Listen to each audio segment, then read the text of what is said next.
Big Sofa is a video technology company, and what we do is help brand clients get closer to the micro details and the granular day-to-day mundanities of people's lives, and we turn them into data that clients can actually do something with, innovate from, make decisions from. I want to talk about context today. I think context is crucial. I think it's becoming more and more crucial in what we do as tech people, as researchers, as insight people. I think the Coke talk just now actually was a very interesting example of that. And what I want to do is go back a bit. So I'm going to talk in three sections. First of all, go back and talk a bit about the journey we've been on at Big Sofa and the sort of philosophy that sits behind what we do. Then how that flows into some of the kind of practical challenges in the work that we're doing at the moment, which a lot of that work is about observation, getting inside people's houses or following them around stores or in their cars or wherever it may be. And then think a bit about what that means for the client organization, actually, and the sort of skills and context needs that it creates.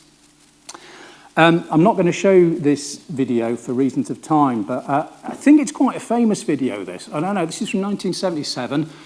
It's Charles and Ray Eames, and it's called Powers of 10, and it's the most amazing video that is designed to show orders of magnitude and how scale works. And so it starts with an overhead shot of a couple having a picnic in Long Island, and then it goes up by powers of 10. Right up into the universe, and it's 100,000 light years. It goes way beyond that. It's absolutely mind-blowing, and it makes you feel sort of slightly nauseous and disorientated watching it. But that idea of kind of telescoping in and out of information is clearly what we do. But I think video and visual data provides a whole new way in which we can and need to do that. You know, that's how thinking works. That's actually how we build code frames. But when we're doing it with video, there's a whole different need around it. Right, the other start point for this, and I'm aware this is sort of seeming quite disconnected and rambling and odd, this is mass observation. Mass observation is a thing a lot of people sort of have heard of and sort of know a bit about. Comes from 1937. A bunch of crazy academics essentially got a load of people around the UK to send in all of the details of their life on a daily basis. So everything they wore, everything they did, everything they said, everything they ate. And they submitted these kind of daily diaries. And this is actually an image from one of them. And I think this must be from the 60s. We actually have a clock not dissimilar to that at home. And I think that's my wife's granddad's clock. Anyway, the point being people were sending in details, and the academics were trying to find ways of assembling all of these kind of mundanities and trying to find patterns across them and turn them to something else. The other exciting bit about mass observation, however, is that these kind of observers were also asked to spy on their neighbours and on complete strangers. So they also recorded what the neighbours were doing and what strangers were doing and what kind of conversations were happening down the pub, all with a view to getting a kind of overview of what is happening in everyday life. Now, the reason for saying this is when we set up Big Sofa, this was the sort of lunatic idea that inspired us. We found that so many of the kind of conversations that brands were wanting to have with consumers in the research projects that we were doing were completely one way, or were pretending to be two-way, but actually were just looking for an excuse to turn the conversation back round to themselves. And how can you get closer to consumers? How can you do consumer empathy if you're just turning the conversation back the whole time? So we got fed up with that, and we did a crazy experiment. So as some of you may know, we took a sofa out in the street. We had conversations with random strangers. We had absolutely no topic guide, and the idea was just to get people talking about their lives, to understand context. And there were two reasons for doing that. One was because we knew video was incredibly powerful as content, as storytelling, as a way of engaging people in organizations. But we also had realized that it was powerful as data. And it was a quantitative data source, in fact, when you start looking at things like the language that people use, that we can do something with in organizations. So that was our other kind of start point. Now, then, as a tech company, you're faced with choices all the time. And I was just saying to Paul before, one of the temptations is to just go off and chase the things that you're particularly interested in and that seem wacky and wild and you want to do, but they're not necessarily commercial. We've ended up going through lots and lots of different iterations in terms of the kind of video that we're collecting and the way that we're using it in client organizations. But we always now come back to this idea of purposeful technology. What is this actually for? What client problems are you actually going to solve here? Because when you're working with video, there are so many different things that you can do and so many layers of data around and within it that you can get excited about, but they're actually completely bloody useless a lot of the time if they're not solving a client problem. So we come back to the idea of purposeful technology. Purposeful because it creates meaning for us, actually, as tech practitioners, but fundamentally because it creates meaning for clients. Okay, so winding forward now to the sort of stuff that we do at the moment. We wanted to scale the idea of mass observation. We wanted to get cameras in people's houses. We wanted to get the micro behaviors, the details of what people do that they can't recall, the stuff that's unconscious, the tiny little behaviors. But straight away, we realized that presents you with a capture challenge. That's a net. It denotes capture. Yeah, no, that's absolutely fine. Capture is a challenge for a number of reasons. How do you get in people's houses? How do you get consent? Now, obviously, consent is a huge theme nowadays. It always has been when you want to do video in people's houses. But actually, it's not that difficult if you're completely upfront about what you want to do, and you tell people what you're going to do with it and how long you're going to keep it for and all that kind of stuff. In fact, cameras in houses is now very, very common. I had the misfortune of seeing Phil and Kirsty's Love It or List It the other day, and I noticed that they have cameras in people's houses quantifying how long people are spending in different rooms in the house. So this sort of thing is common now, and people are up for it.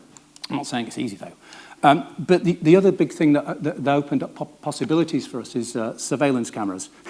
So, and it sounds like we're snoops, but actually the evolution and revolution in this market means that we're able to have hundreds of these cameras out in people's houses around the world at any one time, just observing what's happening. And the opportunity coming from that actually is that we can stream real life, potentially 24/7, and have it coming straight to our servers, straight to our platform. Now, that's fantastic, but the sheer amount of data that creates, the sheer volume of stuff from a technical infrastructure point of view is an absolute nightmare. Now, we knew it was going to be. We said, yeah, we can do these projects. We ended up kind of learning on the go. And we're now pretty efficient at actually working out how to do that, how to scale up servers in different places. But it's still a huge amount of video that you're dealing with. And the second obvious challenge coming from having 24/7 video coming to your platform is it's just all stuff. How do you find what's relevant within it? How do you get to the bits that you know are going to be interesting to the client? How do you even know where those bits are going to be in the first place? So we've been through a process of working through all that, and there are a number of ways that we handle that challenge. We work with sensors a lot nowadays alongside video. So you can have sensors on a product. So the sensors can tell you when a product has been used or picked up or sprayed or whatever it may be, and you can get filming happening just around those particular moments, so a bit before and a bit afterwards. It's filming a lot around it, but then you can just isolate those bits in the analysis that you do. You can have temperature sensors. We have cameras that go on products. There are various ways, various things that we can do, proximity sensors, all to cut down the sheer volume of video that we're dealing with in the first place. And we used motion sensor cameras initially, but we actually found a lot of them were being set off by animals, a lot of cats, a lot of dogs, or by fans on the ceiling or whatever it may be. So in the end, we developed our own proprietary tech, which is about knowing when people are coming to a room effectively and saying that is a person and they're about to do something that we're interested in. Behind all of that, then, like any tech company, the sort of thing we are grappling with is the famous human in the loop process where you've got a workflow through capture, manage, and analytics that is predominantly automated where it can be automated, but has got humans guiding the technology as well, and humans analyzing at the end of it.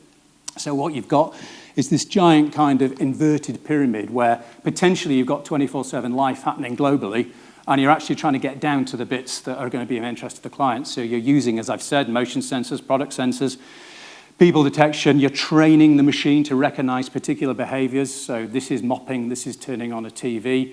Even that is incredibly difficult, by the way, and we plug in specialists there and we develop our own stuff as well. And you've got a team of analysts at the end of it as well, looking for the stuff that matters. And what comes out at the end of it is video like this, potentially, where what you've got is you've got transcription, and down the right-hand side, you've got behavior tags. So every single little thing that's happening in this video, every little moment is tagged by the millisecond. So those tags down the right-hand side, those purple tags, can be turned into data, and they can be exported out of this platform. Because one of the big learnings for us is some people want to watch video. A lot of people don't. They just want to know the answer. But the video is the best way of actually getting the information in the first place. So we export the tags from the video, and we turn it into a data set that can be analysed in its own right or alongside any other data as well. So what you're able to do as a result of that is start answering questions like, in reality, how often do people do X, Y, Z? What kind of volume do they use? How long do they do things for? In what order do they do things? And this is getting way beyond reported behaviour into actual real life and how it happens. So you're starting to develop, in effect, a real-life kind of habits and practices study that is based on observing what is happening. This is potentially politically quite difficult when organisations have built a lot of their knowledge sets around reported data over the last 30 years or so. So there are challenges to navigate there, but the opportunity is huge there.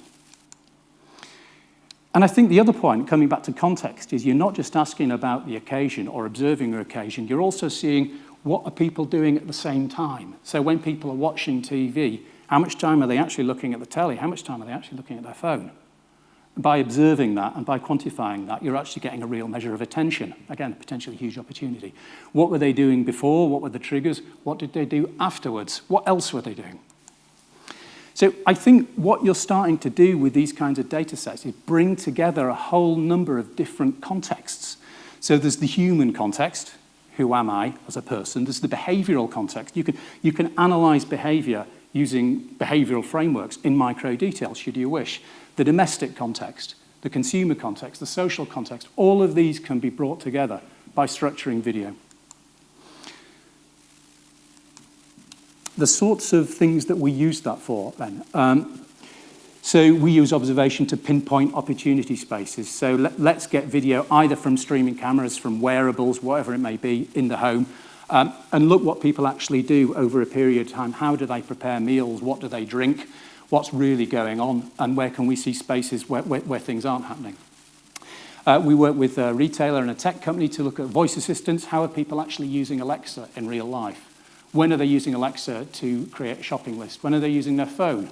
When are they using a pen and paper? The dog that didn't bark, what are the opportunities that we can see as well as where things aren't happening as well as things are happening? And in shopper studies, we do quite a lot of shopper work where you can actually observe using video, again, from fixed cameras or from wearables or whatever. What is a real shopper journey? What does it look like? How long do people spend making choices? And you could start building up a kind of behavioural segmentation based on reality, as opposed to based on what people say about themselves or just what they buy at the end. So in terms of the sort of challenges and opportunities for the organisation that we see coming out of that, we had a client a couple of years ago who said, I want you to build me a Bloomberg terminal of consumer video. So essentially, I want to be able to switch on Channel 3 and get someone washing up in Shanghai. And then, Channel 5 and get someone in Norway in a sauna or whatever it may be. And we say, absolutely fine, because fundamentally that is what our platform does. We can do that. So we present the information, but actually we're helping people contextualize around it. So we're presenting the information, we're allowing you to explore within the data, but then panning back, like that kind of Eames film at the start, you've got to be able to pan back and say, how is what I am looking at contextualized by what is going on in that market or around the world or whatever it may be. So you need the data around what you're watching to understand how representative it is. And I think that is a massive knowledge management challenge, actually.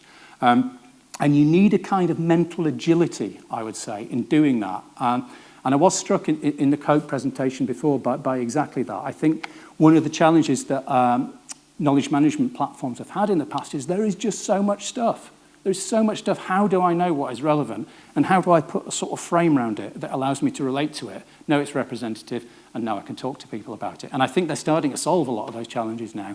Video presents a whole new opportunity and challenge in the same sort of area. So when I'm looking at participant-level video, when I'm looking at project-level video, looking at multiple projects together, I can search across every project I've ever done. I can look at things through the lens of a business question or through a category vertical. All these different ways of looking at information require me to have a kind of context-agile brain in a way that I think is quite difficult and a big opportunity. What we're seeing then also off the back of that is that tension between clients saying, we want to go DIY, we want to do all this ourselves, as well as saying, we don't have the time to do it all ourselves. So, which is absolutely understandable. That is how life is. So the challenge for the tech company or for the agency or the consultancy is to say, how do we serve up data sets that are structured enough to allow you guys to run a workshop off it or to do whatever you want to do off the back of it, but allow you to kind of see what you want to see in it as well without us kind of imposing too much of our own view on it. Because thinking in terms of that inverted pyramid again, I think signal and the noise is a key theme, but what I would say based on video is that one person's noise is another person's signal. So if I've got video of people in a kitchen cooking, and I can see them sort of dancing around each other in the little space between the cooker and the worktop, that's not telling me anything about tomato puree. But it is, for the comms people, potentially saying, that's what real life looks like. That is exactly how real life looks. I can really do something with that from a comms point of view. So I think getting that mixture of kind of structure and order and chaos together through a platform, again, requires an agility on our point of view, but also from the client. So I go back to this sort of powers of 10. I sort of wish I'd showed it because I like it so much. I would highly recommend having a look at it. And that is me done.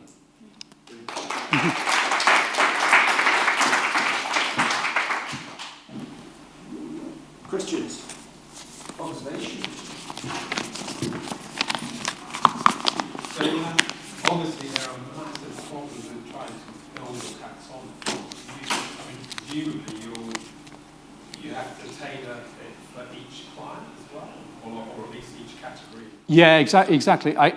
There's a bit of both, really. We're happy to do both. I think you start developing kind of macro taxonomies, for want of a better phrase, that work in particular categories. And there are also some ways of doing it where you're thinking about the ways that particular bits of data are going to intersect.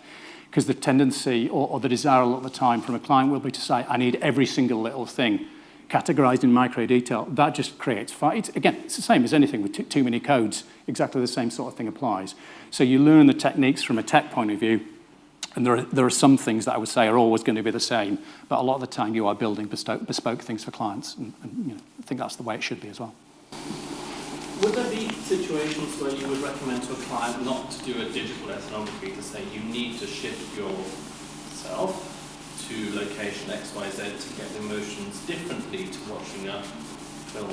Would there be any situation where you say, well, actually, we have this tool, it's very efficient, you can send you this, but it's not actually the real. It's not the same as being there. I think that's right, yeah.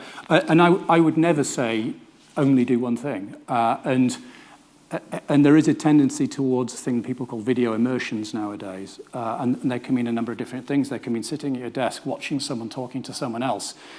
It's not the same as being there. I would always say that you should have a combination of things because this can get you to millions of markets and millions of different homes in loads of different segments in different ways that simply wouldn't be economic to do. But that doesn't mean that you shouldn't go there yourself and experience some of it. Does the sort of temptation to avoid the travel, to avoid the horrible airport, all this rubbish, going to a far-flung destination, is there a temptation that people think, great, I can forget all that, the costs go down, this will do me just as well. So digital actually sort of erodes the emotional power of actually being there. Do you think it's sort of like actually eating away at the, because it's much cheaper, I know. Yeah, I don't think it does. If you do, so there's observational, and then there are many other sorts of video that you can bring together as well. And I think video of people doing things next to video, people talking about what they do, and indeed people talking about their lives, all used together can have great emotional power. There is a need to produce it, I think, from a storytelling point of view and curate it to actually get people to the point that you want to get them to. So I don't necessarily think it erodes it, but I do think there is a need for people. There's a risk, I think, that people cut themselves off from the world and say, I'm just going to do this and I'm never going to experience anything myself. I absolutely agree with that. But I think you can still get emotional power just by channeling truth through video, actually.